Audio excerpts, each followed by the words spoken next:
跟住就35條啦，佢就話有 P 同 Q 兩個咧都係一個 polyesters 嚟㗎。咁啊，呢個 polyesters 咧就用同一個嘅 monomers 去整嘅。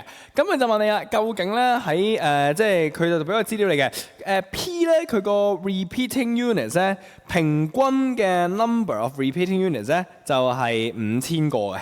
咁然後咧 Q 嘅呢個平均嘅 average number of 個 repeating units 咧就係8000個。咁啊邊個係 correct 咧？首先好多同學咧理解呢個 statement 咧會有啲問題嘅。咁不如容許我嚟試下做一個簡單嘅即係 example 嘅 illustration 啦。嗱，佢話 polyester 佢冇話講乜嘢 polyester 㗎。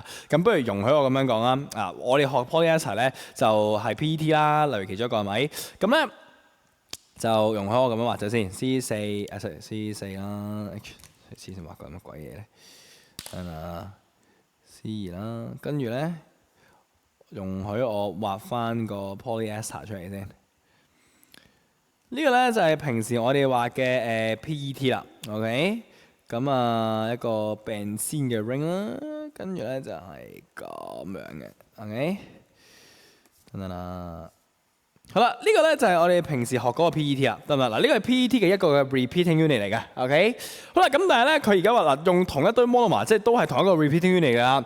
咁只係咧我整咗兩隻 polymer 嘅。咁一個咧就會係 average number 係5000，一個 average number 8000，咁即係咩意思咧？首先每一個 polymer 咧，佢所擁有嘅 monomer 嘅長度都唔同嘅。OK， 舉個例子，例如咧，我舉個例子係 P 佢自己咧可以有好多即係都係呢個 repeating unit 㗎啦。但係咧每一條嘅我簡化你話好冇？即係我唔畫太長啦。OK， 我由個 O 開頭啊，跟住咧就嘟。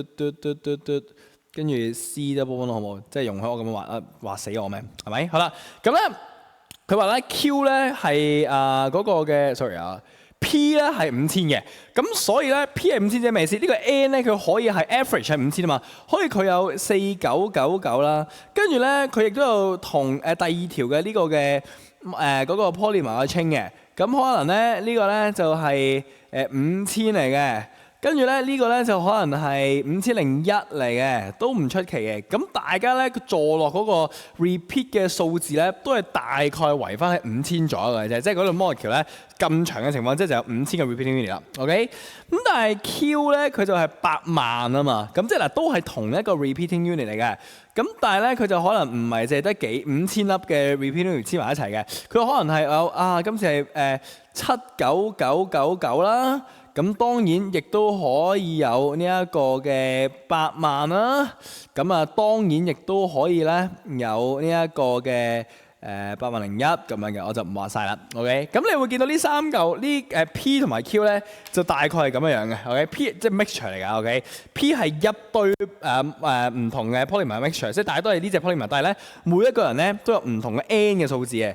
咁啊個 N 佢哋嘅平均數就係5000啦，咁所以你見到佢坐落喺大概係4000幾5000左右嘅。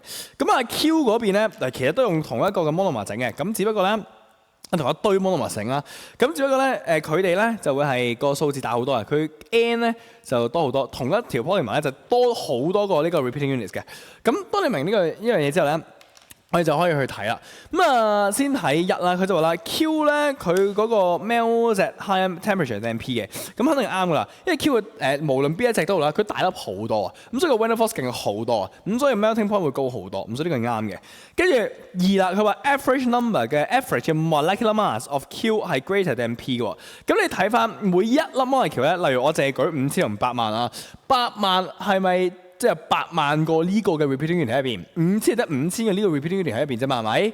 所以你就咁睇嘅話咧，80000多好多粒 C 嘅喎，係咪？5000少好多粒 C 嘅喎，個 mass 一定輕啲嘅，每一粒 molecule 呢個 mass 肯定重啲嘅，所以 relative 每一個 average 平均嘅 molecular mass 呢堆人肯定會大過上面呢堆人嘅。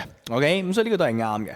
咁去到最尾咧，佢話 number of carbon atoms in the repeating unit of Q 同 P 嘅比較 ，Q 高啲higher than P 嘅。咁你諗翻 repeating unit 咧，無論邊一個都好，其實係咪都係呢個？係咪 repeating unit 嘛？所以大家係同一個 repeating unit 咧，你 carbon atom 都係一樣嘅。例如我用 PET 嚟做例子嘅話，大家都只會係咧咁多粒 carbon 啫，1、2、3、4、5、6、7、8、9、10。OK， 但係都係10粒呢個嘅 carbon 就喺個 repeating unit 入邊。咁所以呢個就錯啦。咁所以呢條都幾複雜，咁所以就解釋俾大家聽。咁所以1、2嚟嘅。